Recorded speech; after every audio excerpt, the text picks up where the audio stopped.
माँ, भाभी ने मुझे जानबूझकर दूध नहीं दिया, सबको दी, लेकिन मेरे समय कहने लगी भूल गई।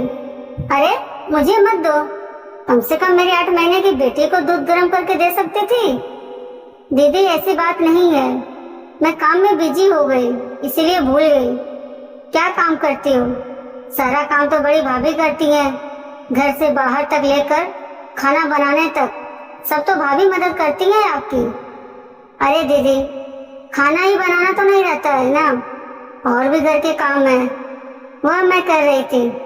हाँ देख रही हूँ आप कितना काम कर रही हैं। मेरा रहना आपको यहाँ अच्छा नहीं लगता? अगर ऐसा ही है तो मुंह खोल कर बोल दो ना कि तुम यहाँ से चली जाओ अपने ससुराल। दीदी, आप इतनी छोटी सी बात का बतंगड़ क्यों बना रही हैं? अगर मैं काम में बिजी हो गई थी तो आप भी दूध गर्म करके दे सकती थी अपनी बच्ची को अपने। अच्छा, अब दो दो बहुओं के रहते हुए मेरी बेटी काम करेगी। सुधा बिना कुछ बोले तो अपना काम करने चली गई।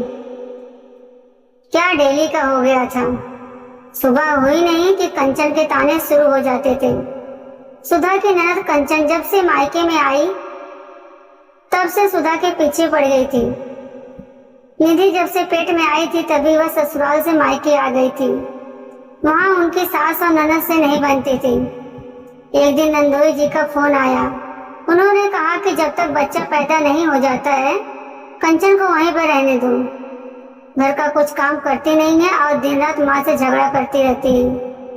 ऑफिस से छुट्टी लेकर रमेश अपनी बहन को ससुराल से लेने चला गया।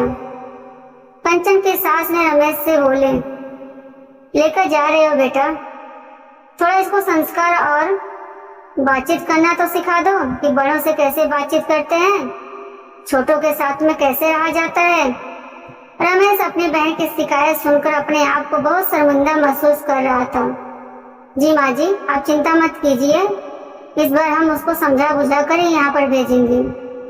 मायके में आने के बाद तो उसका जैसे राज चलने लगा, खुद तो कुछ करती नहीं, भाभीयों के ऊपर ही निर्भर रहती। अरे भाभी, मेरी लड़की रो रही है, उसके लिए जल्दी से दूध गर्म करके लेकर आओ। आप लोगों को मालूम है कि उठने के बाद उसको दूध चाहिए, तो आप लोगों को दूध ठंडा करके रखना चाहिए ना। उसके कपड़े भी नहीं धुले, कल का निकाल कर रखी हूँ, कल से आंगन में ये पड़े हैं सारे कपड़े। क्या करते रहते हो आप दिन भर, एक काम भी टाइम से नहीं होता है आप लोगों का। बड़ी बहू तो कंचन की बातों का नजरअंदाज कर देती थी। अरे दीदी, जब आपने कपड़ा रखा था तो हम दोनों लोग नहा कर सारा कपड़ा धुल चुके थे, हम नहाने के बाद वापस कैसे कपड़े धो सकते हैं, पूरा साबुन का पानी मुंह पर आता है। अरे मेरी बेटी पहनेगी क्या, इतने सारे कपड़े हैं दीदी, आप कोई भी निकाल कर पहना दो, आज धुल जाएंगे सारे कपड़े। लेकिन कंचन तो चुप होने का नाम ही नहीं ले रही थी, बोले जा रही थी। सुधा भी अब चुप रहने वालों में से नहीं थी, क्योंकि आज पानी सर से ऊपर चला गया था। कंचन के मन में जो आ रहा था वह सुनाई जा रही थी और सास भी कुछ बोल नहीं रही थी। सुधा ने बोला, दीदी आप भी तो दिन भर बैठी रहती हो, अपने बच्चे का खाना पीना तो आप खुद देख सकती हो, आपका कपड़ा, आपके बच्चे का कपड़ा धोने का क्या हम लोगों ने ठेका लेकर रखा है आपका? क्या हम आपकी नौकरानी हैं जो आपके पीछे पीछे घूमती रहे? अपने बच्चे का काम आपसे नहीं हो पा रहा है तो बच्चे पैदा ही नहीं करना चाहिए था। भाभी, आप क्या बोल रही हो? देख रही हो माँ, कैसी आपकी बहू मुझे ताना मार रही है। इस बार सास भी कुछ जवाब नहीं दे पाई। दीदी, माँ जी क्या बोलेंगी, वह भी तो आपकी हरकत जानती हैं। अगर आप इतनी शरीफ रहती तो ससुराल से आपके दिन रात शिकायत नहीं आती। आपने तो अपने भाई और मायके वालों की नाक ही कटा दी है।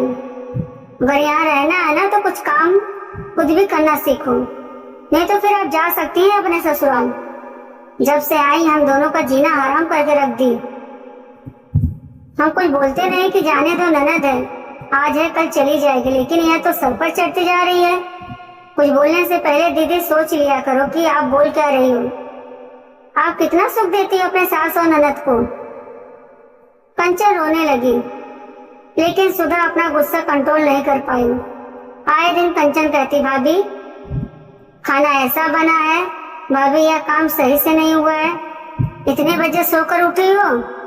आप हमारी ननद हो, ननद बनकर रहो, सास बनने की कोशिश मत करो। इतना तो हमारी सास हम पर हुक्म नहीं चलाती जितना आप चला रही हो।